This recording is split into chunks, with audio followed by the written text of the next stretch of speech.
record. Okay, so now we're going to look at assignment number 2 in detail. I'm going to click on assignment number 2 here, which is in module 2. And you'll notice that the first 6 problems here, we're going to be doing diagrams and mobility calculations for each one of those. Then you'll notice that for the next 3, or actually the next 4, we don't need to worry about it. So let's start by looking at the first problems that we have here. These are all out of the end of the chapter 4 in our kinematics book.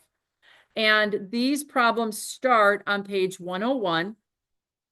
And the first 2 problems that we have are going to be 4.5 and 4.6. Now, we briefly looked at these the last time we were together, so they should be familiar. But what you're going to do is for both 4.5 and 4.6, the base diagram is shown right here in figure P 4.5.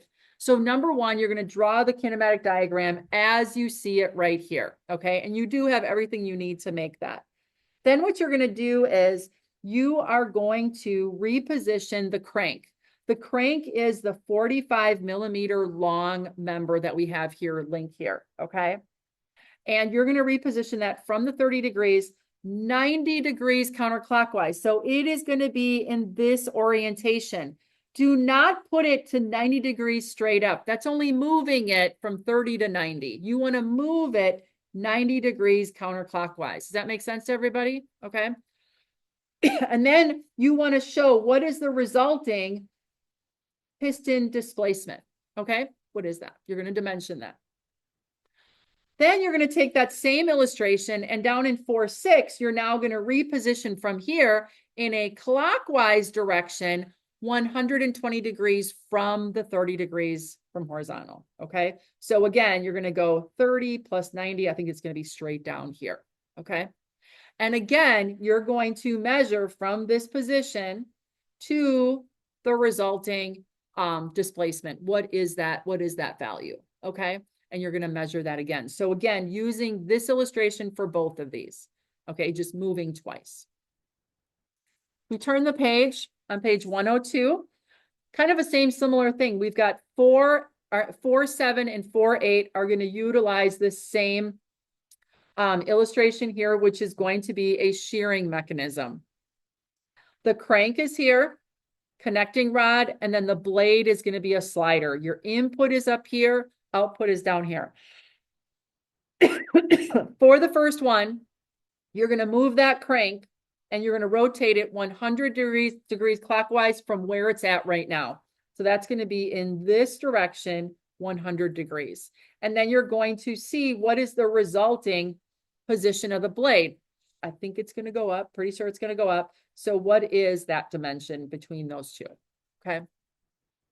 The second problem, 4.8, that you're going to use for this is this one. You're actually going to reposition the blade to be 0.2 inches lower. So from where it's at right here, you're going to actually move it down 0.2. You're going to move the blade down. And then you're going to find out, okay, how far did this crank rotate and in what direction and what that angle was that it went through. Okay. So that's going to be 4.8. Then 4.13 and 4.14, they're going to use this crushing mechanism. Okay. And again, read the directions for repositioning the crank in each case and showing what the resulting crushing ram does. Okay. Questions there for the first 6 problems. Each one of these, you're going to add mobility calculations as stated in the assignment. I don't think it says it in any one of the problems statements, but I want you to add it for all of them. Okay. If you're not following along with me right now, I hope you do a good job on knowing what to do for your assignment. Okay. Because I'm going to take off points if you're not doing the things that I'm telling you, and it's not telling you to do mobility calculations. Okay. All right. So then now we've got a couple more problems. We're going to go a couple pages in, and the next ones are on page 106, 56, 57, and 58. 56 says graphically position the links of the compressor mechanism, which was the problem that you did for 4.5 and 4.6. So you have that one laid out already based on those two. and you are going to find what the limiting positions are for that piston. So if we go back, you're going to go here and you want to push this out to its furthest point and you want to push it into its closest point. And that's going to help you determine what the stroke is. Okay. All right. Then you're going to do that same thing for problem 57. You're going to take that shearing mechanism, okay, right here, and you're going to find out what is its highest position and its lowest position, those two limiting positions. And the difference between that, again, is going to be the stroke. Okay.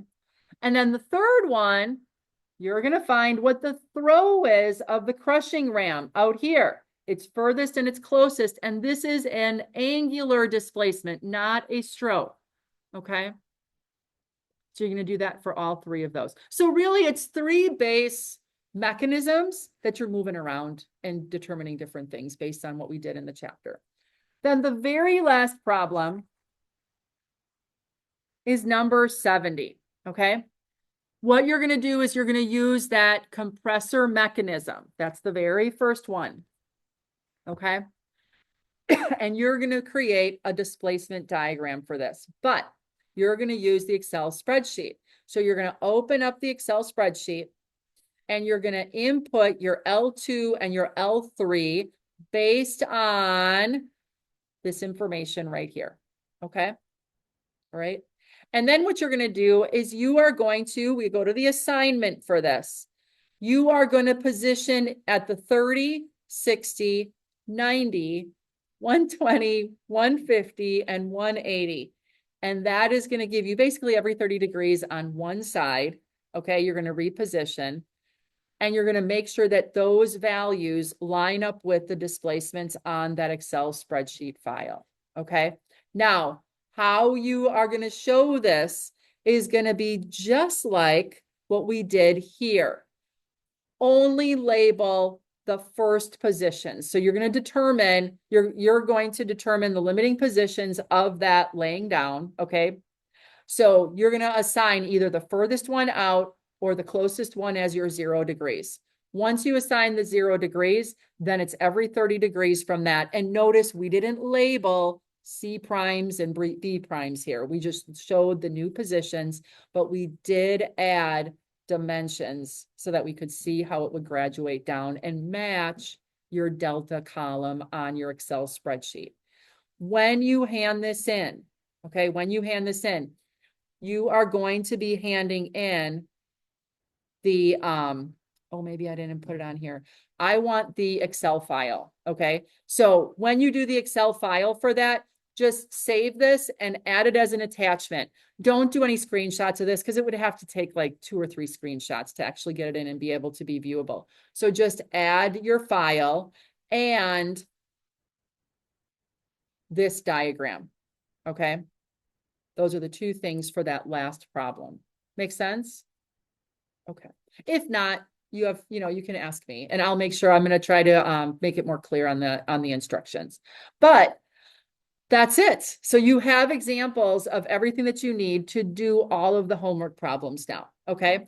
And I'm just going to ask, does anybody have any questions at this time? Nia, yep. The print is in millimeters. Right. Will the Excel be okay if I switch it? Just type in like. You'll have to change this to be the appropriate units. So your piston displacement, Nia said, the units for the 4-5 figure for the compressor mechanism are in millimeters.